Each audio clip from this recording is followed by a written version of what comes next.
Good evening. I am your moderator tonight, and my name is Kerubo Webster, and I'm welcoming you to the ongoing Town Meeting Day election coverage by Town Meeting Television. And this is one of a series forums we are bringing to you in advance of Town Meeting Day on Tuesday, March 7th, 2023. Town Meeting TV hosts forums with all candidates and covers all ballot items that you will see on your ballot. Town Meeting TV forums introduce you to the community decision makers, and connect you with issues that shape your local community. If you're tuning in live, we welcome your questions at 802-862-3966. That's 802-862-3966. Watch Town Meeting TV on Comcast Channel 1087. Burlington Telecom Channel 17 and 217, as well as online youtube.com/townmeeting.tv. Without further ado, I'm going to welcome our candidate for tonight, Tom Flanagan, who is the Burlington Superintendent. And welcome. Thank you very much. Sure. Thanks for having me. It's great to be here with you this evening. We always appreciate the opportunity to talk to the people of Burlington and the surrounding area about our schools and about currently the budget. We're headed into the budget season, and the voters in Burlington will see a ballot question about the fiscal year 24 budget.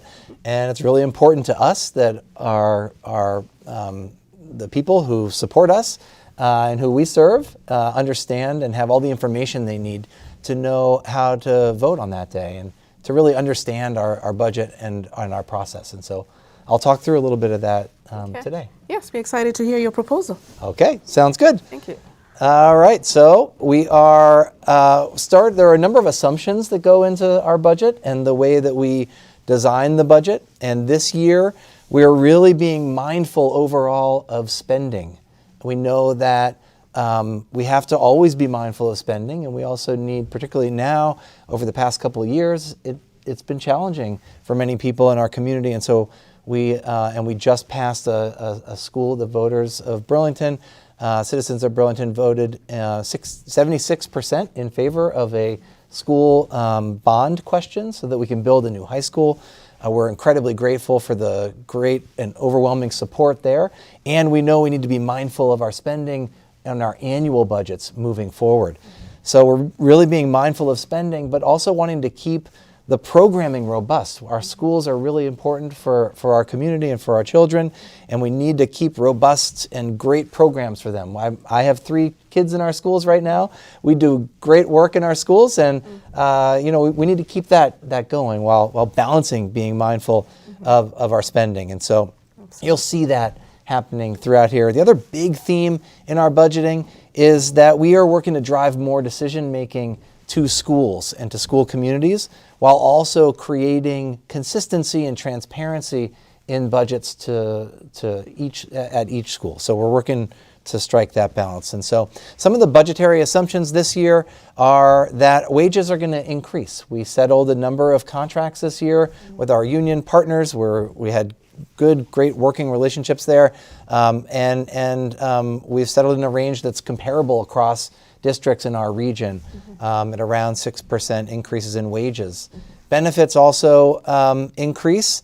Benefits are statewide, bargain statewide, and so we will see an increase in benefits. So those are just annual costs that go into running a school district every year that increase every year, and so we have to budget for that. In addition to that, we have American Rescue Plan funds, which we've been calling ESSER funds, and those American Rescue Plan funds have been supporting many of our new initiatives, but they phase out after next fiscal year, so we have to be mindful and think long-term about the impact of some of the activities that we've been able to do with those funds, and think about how we build those in annually. So, could you speak a little bit more about those activities? Sure. We this year put $1.5 million over the past 2 years into a literacy curriculum for our students grades kindergarten through 5. So across all 6 of our elementary schools, we are utilizing new curricular materials that have both scope and sequence for students, that includes thematic units and new texts and books that students are engaging with across their class, and also systematic phonics instruction that really teaches students how to read. We know from lots of research about reading that we have to use systematic phonics instruction. We have to really teach students how to blend letters, how to blend sounds, how to read. If they're going to be able to read really well, and reading is so critical and so important and so foundational to all the other work. It is really an equity imperative for us. Right. We are committed to anti-racist teaching practices and the equity work that that our community wants us to do in this district, in this city, and reading and high quality literacy instruction is a core of that work. And so, especially for non-English speakers. Exactly, yes. And so we've got to be very intentional about how we do that. So that's one of the things I'm most excited about that we have in the plan. We also were able to set aside $10 million of the American Rescue Plan funds to go toward the building of the new high school. So that really helps there.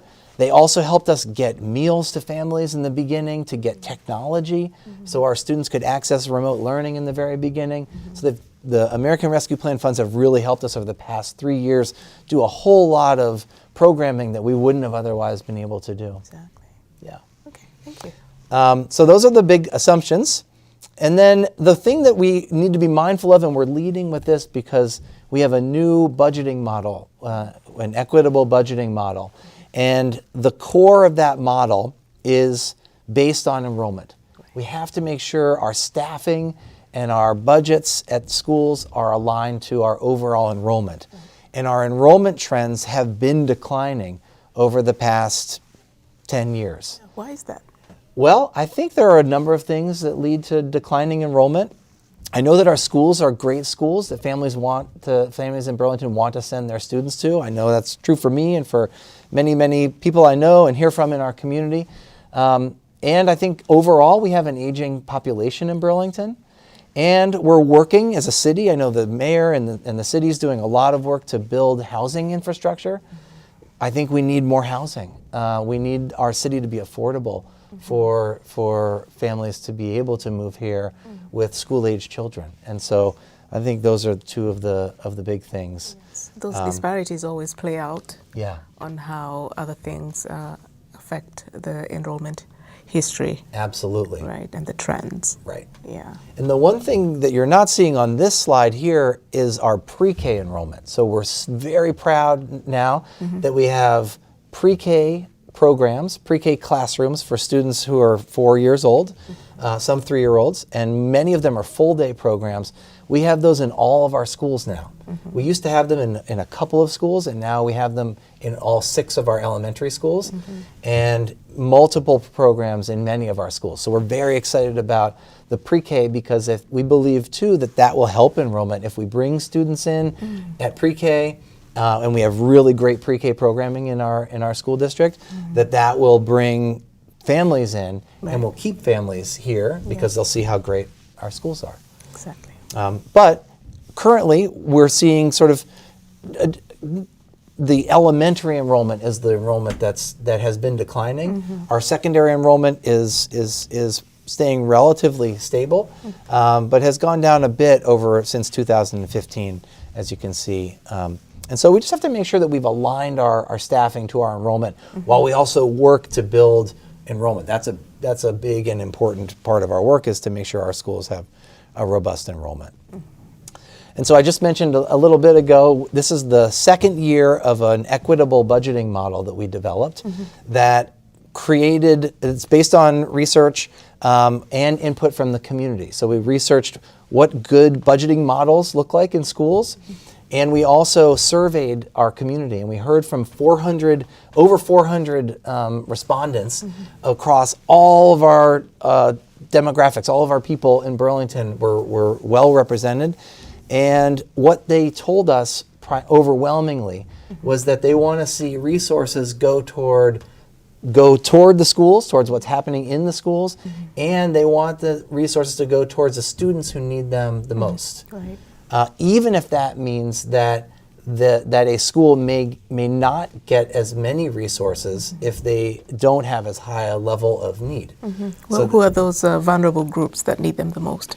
well, there's a weighted student funding study that was done recently, and those provided, and what they told the state, the state commissioned a weighted study to see how the state was funding, and if funding was equitable across the state.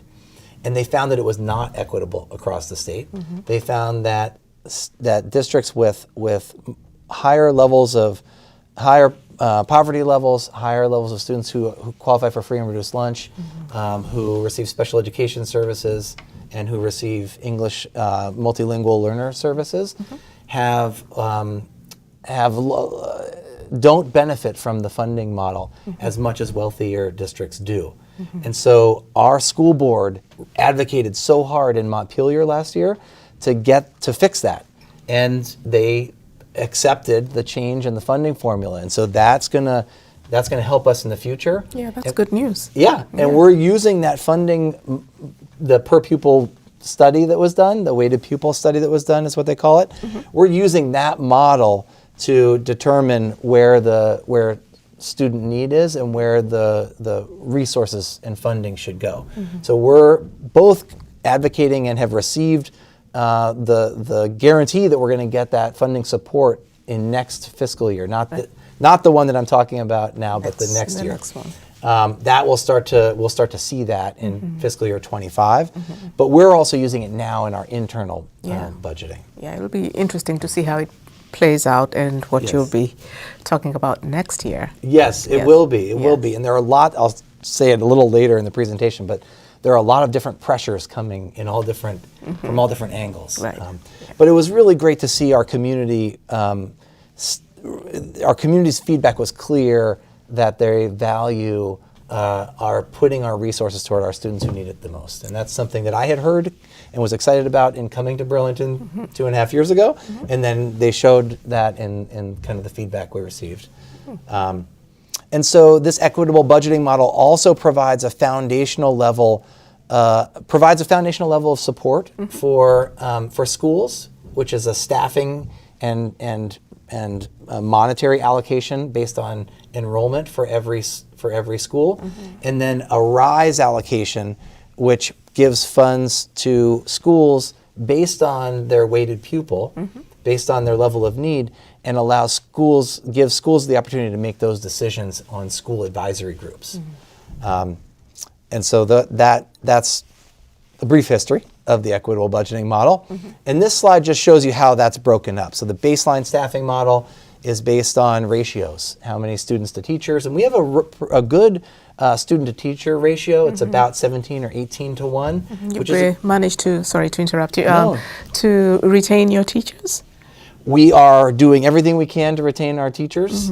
We did have, it's been a disruptive time in the teaching profession over the pandemic. And after, so we have had a number of retirements over the past couple of years, but we do have a stable and strong, we have excellent teaching group of educators.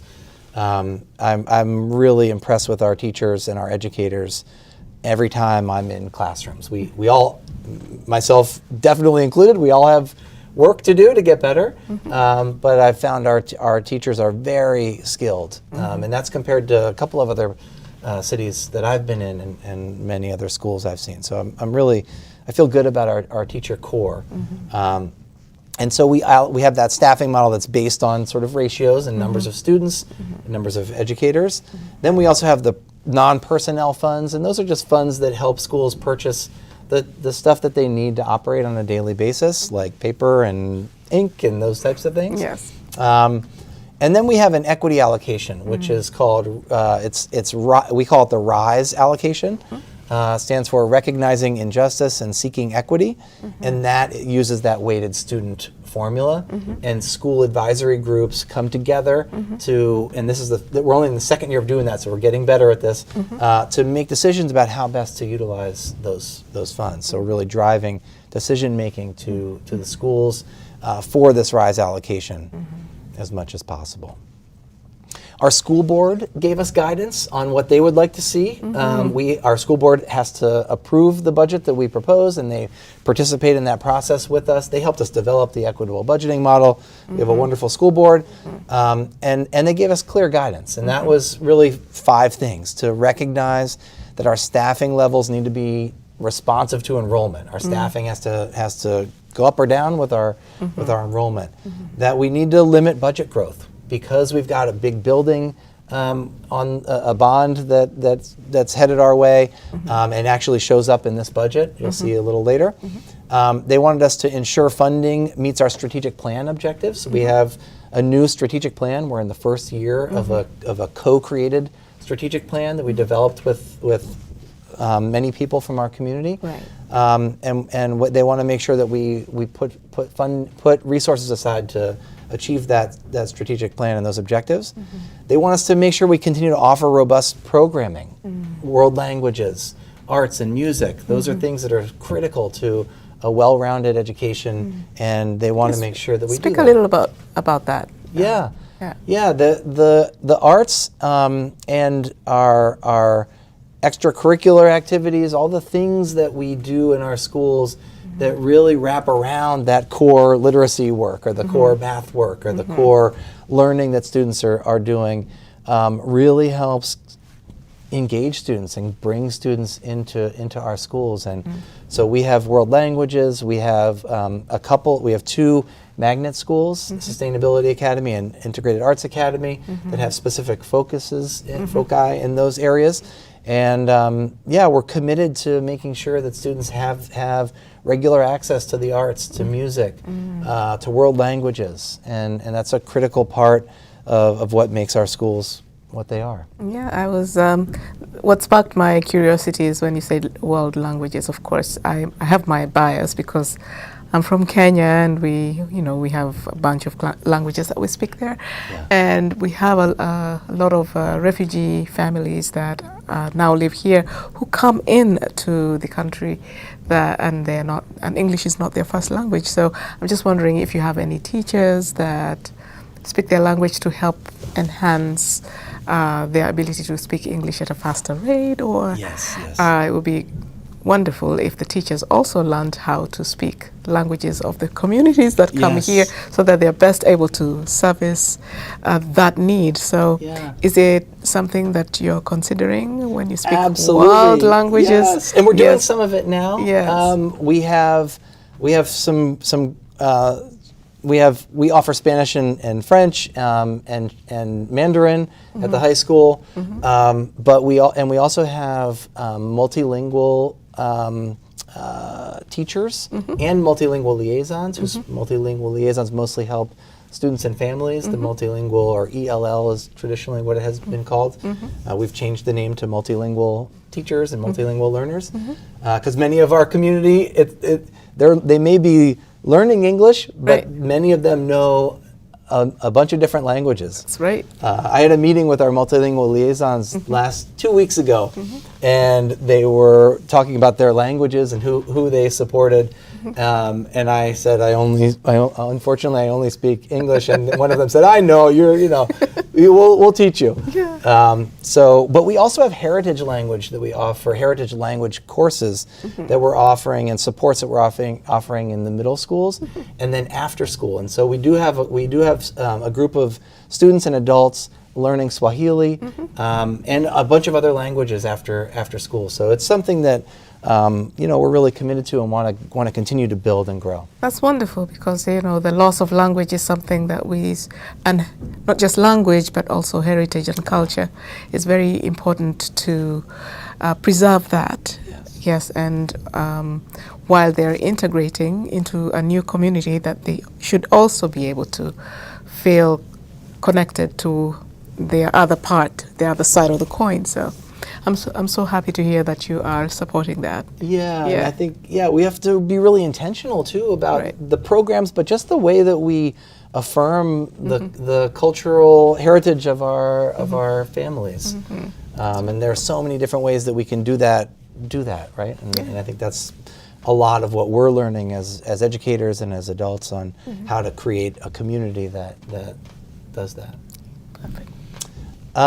So those are that's the guidance from our school board, and we appreciate their guidance there. So I talked a bit about the staffing allocations. The big picture is that we are working to get our baseline, our kind of core staffing in a place that's consistent and predictable. Right. And is aligned to enrollment. And so that is not exactly where we have been. And so we're working and being very disciplined to get there, because that's also equity. Equal is not equitable, but if certain communities are getting certain things based on advocacy alone, you end up with inequities. So part of the model is to have a clear and transparent staffing model. And that's what we've done with our budgeting model. But then we, in addition to that, have added that RISE allocation that allows school communities to make decisions about what they need best. And so I'll go through what some of those are, but many of those are driving directly toward educators and direct supports to students in schools. Absolutely. So overall, because enrollment is declining, we did have to make some reductions to some positions. We're working to do this over time so that it is not a big disruption to our system or to any individual people in our system, any of our educators. And so overall, the net reductions are about 7 full-time educators in the base allocation. But some of those positions have been picked up by school communities in their RISE allocation.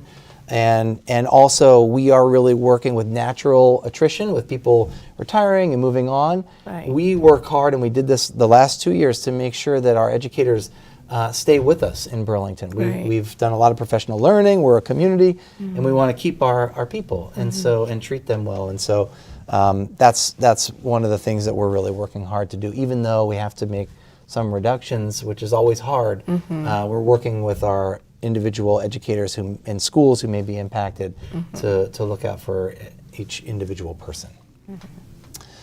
So I talked a bit about the RISE allocation, but it's almost $1.5 million, almost 1.5 million of the overall budget is going directly to schools and school advisory groups to make decisions about what they need the most. And principals are in the process of finalizing those. And some of the things that are happening in those RISE allocations are, you see interventionists sort of across the board, K through 8, special educators, professional learning services, a lot of mental health services, and many other things, unified arts, coaching. So you see different school communities making different decisions about what they feel like they need the most, but you also see some overlap in the RISE allocations. And so kind of moving on to where we are, we do have a fund balance. So every year in a $100 million budget or so, a certain small percentage of that is carries over and is a surplus. And so we've been able to use that surplus, which is one-time money, to put that back into reducing taxes and improving services. And that continues to be our plan. We've done that over the past couple of years. And here's where you get to sort of the numbers. You can see the tax estimates, Right. What leads to the tax impact. And so it's education spending and equalized pupil count, the homestead dollar yield, and the common level appraisal. These 4 kind of combine together to create the tax impact. And so the overall tax impact in the budget that we're asking voters to consider on town meeting day includes a 4.03% property tax increase on people whose homes are valued at $370,000. That's a typical number we use to do the tax, to calculate the tax impact. This is a modest tax impact, given that we had the 6%, the 6% increase generally in wages, and the other increased costs of just doing business year over year. So we've worked to reduce that as much as possible and kind of get below the overall increases in our tax increase. And so you can see here, I talked through the first two of these, what leads to the budget increase. The third are wages and benefits. The third thing, which I didn't mention, is that about 68% of this 4.03% is that we are starting the borrowing on BHS and BTC, on the school building that we're preparing to build for the new high school and technical center. So that's well over half of the increase that we're proposing. And so the ballot language that voters will see is here, and there's a lot of language on the ballot, and so voters will see. But essentially, the last sentence is that spending at this level could produce a property tax rate increase of 4.03%. Looking ahead, there's a lot in terms of the budget. There's a lot in the future that we have to consider and think about. We're not just budgeting for year over year. We're budgeting, knowing and thinking and planning for those things that will impact our budget in the long haul. And so those are that the American Rescue Plan funds, they will go away. So we have to think about how we continue to support or what we do with the activities around some of those things that we were doing, like our restorative justice specialists, our support for school principals, our expanded summer programming, and some of our multilingual support positions. We're hopeful that we'll be able to pick some of these up through the change in the weighted pupil. That will bring more funding to the district, and then the other thing is that Title I, every year we receive funds, Title I funds. Those tend to stay flat. Our costs go up, so we have to be careful about that. So we have these two things that we're worried about moving forward. But then on the flip side, this new weighted pupil, the legislator in Montpelier, the new legislation. Directs the state to develop or to implement a new funding and more equitable funding model that shows that Burlington and other districts like Winooski and some rural districts that have been historically underfunded are funded appropriately. And so we know that will provide some balance. We don't know exactly how that will impact us down the line. And so with that, that's our budget.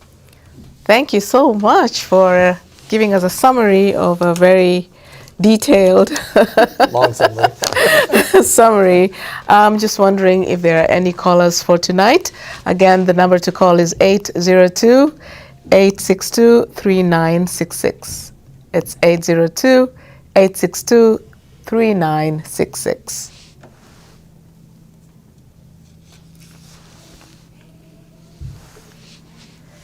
This year, our town meeting TV will be added question. It's going to add a question text on the screen, graphics, and it's going to provide viewers to be able to choose what they want to ask their candidates. And so please feel free to call us. We are standing by for your call. It's 802-862-3966.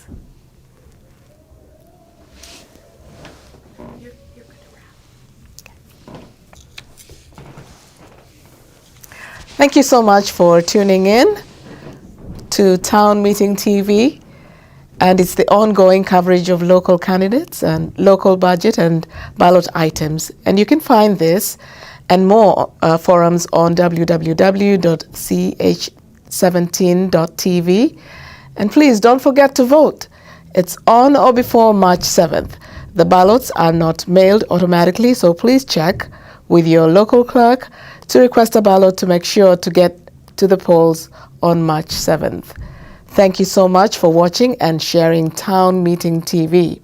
If you're able, or not already, please subscribe to TV Meeting TV YouTube channel.